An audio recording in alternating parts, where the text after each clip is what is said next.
مثال کے طور پر آدمی کو نماز پڑھنے کا ثواب ملتا ہے، لیکن جب ملتا ہے جب کہ آدمی نماز پڑھ لیتا ہے۔ میرے بھائیو، اسی طریقے سے قرآن کریم کی تلاوت کا ثواب ملتا ہے، لیکن جب ملتا ہے جب کہ انسان قرآن کریم کی تلاوت کر لیتا ہے۔ ایسے ہی حج کا ثواب ملتا ہے جب کہ آدمی حج کر لیتا ہے۔ لیکن میرے بھائیو، ہمارے پیارے آقا و مولا جناب محمد الرسول اللہ صلی اللہ علیہ وسلم ارشاد فرما رہے ہیں کہ 4 چیزیں ایسی ہیں کہ اگر انسان کچھ بھی نہ کرے، اگر انسان ان 4 چیزوں کو پیار بھری نظروں سے اور محبت بھری نگاہوں سے اگر دیکھ لے تو اللہ تبارک و تعالی صرف دیکھنے کی وجہ سے اس کو ثواب عطا فرماتا ہے۔ وہ 4 چیزیں کیا ہیں؟ مختصر سے انداز میں آپ کے سامنے بیان کر کے میں رخصت ہوتا ہوں۔ ابھی ہمارے عزیزان ملت تشریف رکھتے ہیں۔ میرے بھائیوں، ہمارے آقا و مولا جناب محمد الرسول اللہ صلی اللہ علیہ وسلم نے پہلی چیز ارشاد فرمائی، النظر الی الکعبۃ عبادۃ، کہ اللہ تبارک و تعالیٰ کے مقدس گھر یعنی کعبۃ اللہ کو دیکھنا بھی عبادت ہے۔ میرے بھائیوں، کوئی انسان کعبہ کے اندر پہنچتا ہے اور کعبے کا طواف کرتا ہے، کعبے کے اندر نماز پڑھتا ہے، یہ تو بہت بڑا ثواب ہے، بہت بڑی عبادت ہے۔ اللہ کے نبی علیہ السلام بیان کر رہے ہیں کہ اگر پیار بھری نظر کوئی کعبے پر ڈال لے تو اللہ تبارک و تعالیٰ ایک نظر ڈالنے پر اس کو ثواب عنایت فرمایا کرتا ہے۔ میرے بھائیوں، اب دیکھیے، کعبے تک پہنچنا ہر ایک کے بس کی بات نہیں ہے۔ اب کعبے تک پہنچنا، اس کے لیے سامان کرنا پڑتا ہے، پتہ نہیں منظوری آئے گی کہ نہیں آئے گی، اور پتہ نہیں آدمی کے پاس پیسے ہوں گے کہ بھی نہیں ہوں گے، اور پتہ نہیں پھر انسان حادثات سے بچ کر وہاں پہنچے گا کہ نہیں پہنچے گا۔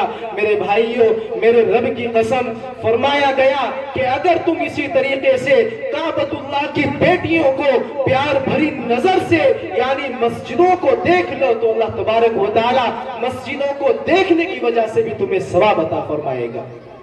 میرے بھائیوں، اب ہماری کتنی بڑی بد نصیبی ہے کہ ہم مسجد کے پاس سے ایسے ہی گزر جاتے ہیں، ہمیں پتہ ہی نہیں ہوتا کہ یہ اللہ کا گھر ہے جسے دیکھنا عبادت ہے، جسے دیکھ کر ثواب ملتا ہے۔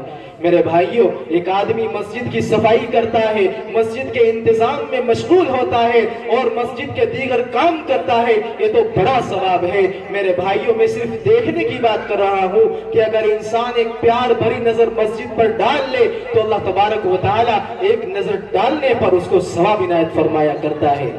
اور دوسری بات، ہمارے پیارے آقا و مولا جناب محمد رسول اللہ صلی اللہ علیہ وسلم نے ارشاد فرمائی، النظر فی المصحف عبادہ، کہ اللہ کے مقدس قرآن، اللہ کے کلام کی جانب دیکھنا بھی عبادت ہے۔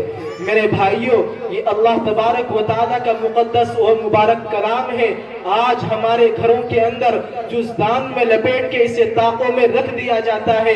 میرے بھائیوں، قرآن کی جانب سے ایک شاعر کہتا ہے کہ میری بخشش کا ہر ایک سامان میلا ہو گیا، میری بخشش کا ہر ایک سامان میلا ہو گیا، اس سے بڑھ کر بد نصیبی کیا ہوگی میری، رکھے رکھے طاق میں جزدان میلا ہو گیا۔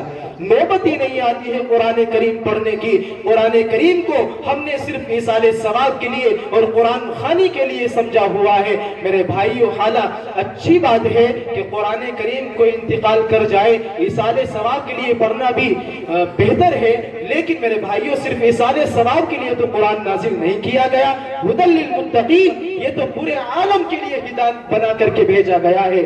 میرے بھائیو، یہ اللہ کا وہ مقدس اور مبارک کلام ہے کہ جس کے بارے میں علماء نے لکھا ہے کہ جب اللہ تبارک و تعالیٰ نے 23 سال کے عرصے میں اللہ کے پیارے حبیب جناب محمد رسول اللہ صلی اللہ علیہ وسلم نے اللہ تبارک و تعالیٰ کو جو اللہ کے نبی پر یہ نازل فرمایا، تو میرے بھائیوں، اس قرآن کریم کو جن لوگوں نے اپنایا، اللہ تبارک و تعالیٰ نے انہیں دنیا کی بھی کامیابی عطا فرمائی، اللہ تبارک و تعالیٰ نے انہیں آخرت کی بھی کامیابی عطا فرمائی۔ میرے بھائیوں، یہ اللہ کا وہ مقدس اور بابرکت کلام ہے۔ میرے بھائیوں، کیوں نہ ہو یہ قرآن ہاں ہاں یہی وہ قرآن ہے کہ جس کے فیض سے حضرت ابو بکر صدیق بن گئے۔ میرے بھائیوں یہ قرآن ہی کا تو فیض تھا جس نے عمر کو فاروق بنا دیا اور جس نے عثمان کو ذوالنورین بنا دیا، یہ قرآن ہی کا فیض تھا جس نے حضرت علی کو حیدر کرار بنا دیا، جس نے خالد کو سیف اللہ بنا دیا، اور جس نے ابو عبیدہ کو امین الامت بنا دیا، اور جس نے حضرت عائشہ کو صدیقہ بنا دیا،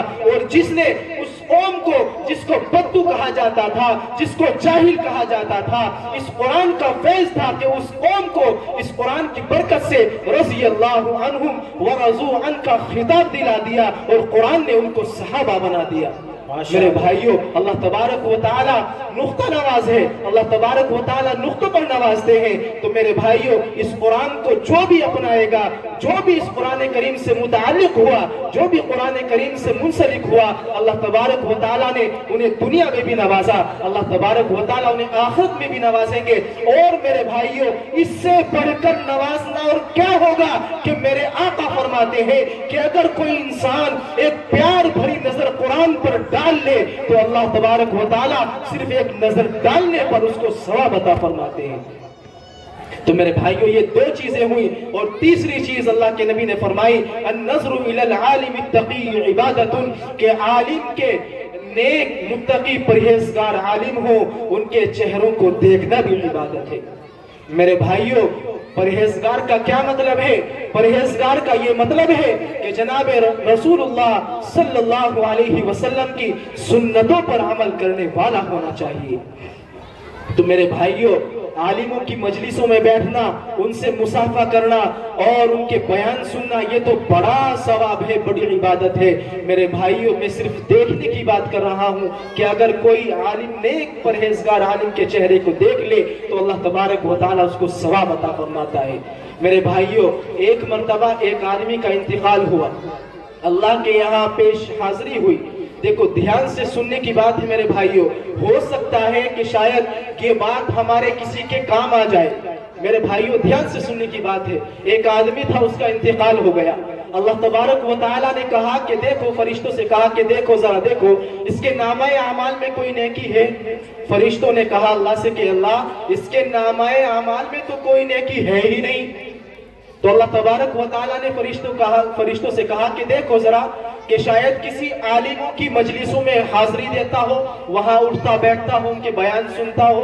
تو فرشتوں نے کہا کہ اللہ ایسا بھی کچھ نہیں ہے کہ اللہ یہ عالموں کی مجلسوں میں بیٹھتا ہی نہیں تھا، جب بھی کبھی کسی عالم کی مجلس منعقد ہوتی، بیان کی مجلس منعقد ہوتی تو یہ وہاں سے اٹھ کر چلا جایا کرتا تھا، کبھی مجلس میں بیٹھنے کا اتفاق ہی نہیں ہوا۔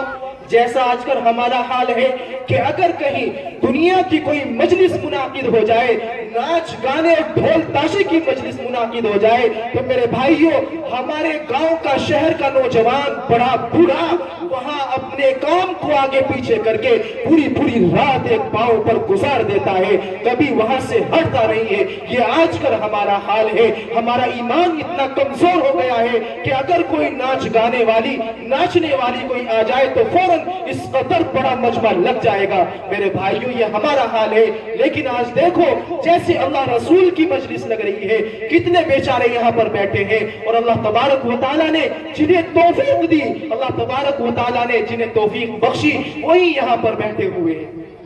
تو میرے بھائیوں یہ آدمی اللہ تبارک و تعالیٰ سے فرشتوں نے کہا کہ اللہ ایسا بھی کچھ نہیں ہے۔ تو میرے بھائیوں ہاں اب فرشتوں نے کہا اللہ سے کہ اللہ ایک بات ہے، کہ اللہ ایک بات ہے کہ ایک عالم تھے، ان عالم کے ایک دوست تھے اور اس دوست کے بھی ایک دوست تھے، یہ ان سے دوستی رکھتا تھا۔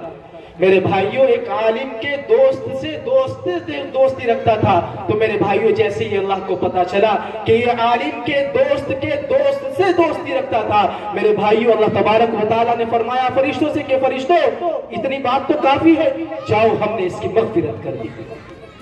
میرے بھائیوں عالم کے دوست سے دوستی رکھتا تھا، صرف اس واسطے سے کہ ایک عالم کا دوست ایک واسطے سے، اس بنا پر اس وجہ پر اللہ تبارک و تعالیٰ نے اس کی مغفرت فرما دی۔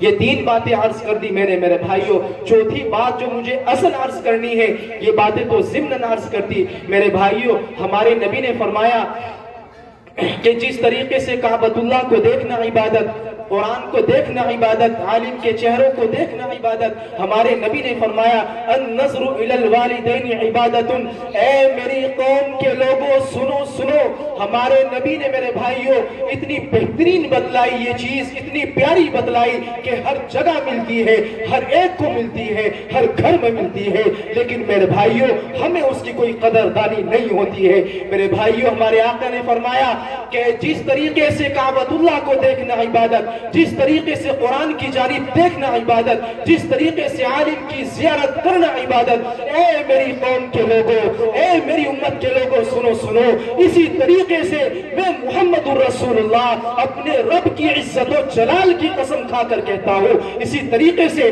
اپنے ماں باپ کے چہروں کو دیکھنا بھی عبادت ہے۔ اور میرے بھائیوں کیسی عبادت؟ چھوٹی موٹی عبادت نہیں، چھوٹی موٹی نیکی نہیں۔ اللہ کے رسول نے فرمایا ما من والد بارین ينظر الى والديه نظرة رحمت الا كتب الله له بكل نظرة حجة مغرورة۔ اللہ کے رسول فرماتے ہیں کہ جو نیک اور فرما بردار اولاد اپنے ماں باپ کی طرف ایک مرتبہ پیار بھری نظر سے دیکھتی ہے تو میرے بھائیوں میرے آقا فرماتے ہیں کہ اللہ تبارک و تعالیٰ اسے ایک مقبول حج کا ثواب عطا فرماتا ہے۔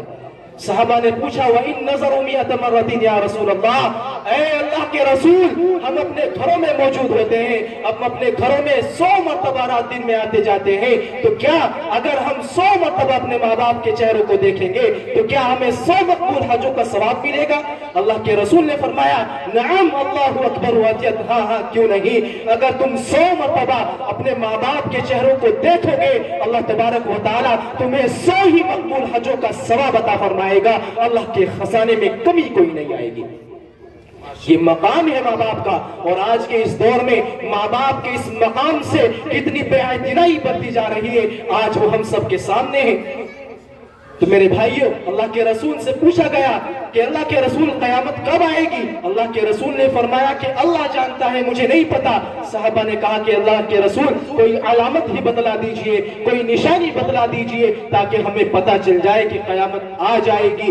اللہ کے رسول نے فرمایا کہ جب تم دیکھو کہ ماں باپ کو ذلیل کیا جانے لگے تو سمجھ لینا کہ قیامت آ جائے گی۔ تو میرے بھائیوں اور کیا یہ حقیقت نہیں ہے کہ ہمارے ہر شہر میں، ہمارے ہر گاؤں میں، ہر بستی میں، ہر محلے میں، ہر گھر میں ماں باپ کو ذلیل کیا جا رہا ہے، ان کے ساتھ توہین آمیز برتاؤ کیا جا رہا ہے۔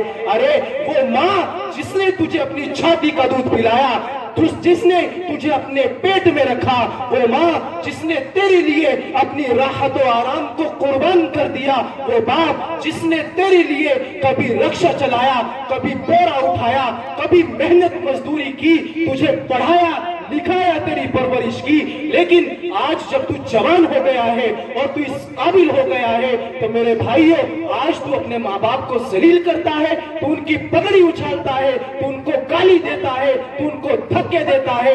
میرے بھائیوں اللہ کی زمین غضب سے پھٹ کیوں نہیں جاتی جب یہ نوجوان اپنے ماں باپ کی بے حرمتی کرتا ہے، جب یہ نوجوان اپنے باپ کی پگڑی اچھالتا ہے، اپنے باپ کو دھکے دیتا ہے۔ تو میرے بھائیوں یہ ماں باپ کا مقام ہے۔ میرے بھائیوں ماں باپ کے اس مقام سے ہم بہت پیچھے ہٹ چکے ہیں اور بہت بے اعتنائی اور بے حرمتی کے ساتھ ہم اپنے ماں باپ کے ساتھ پیش آتے ہیں۔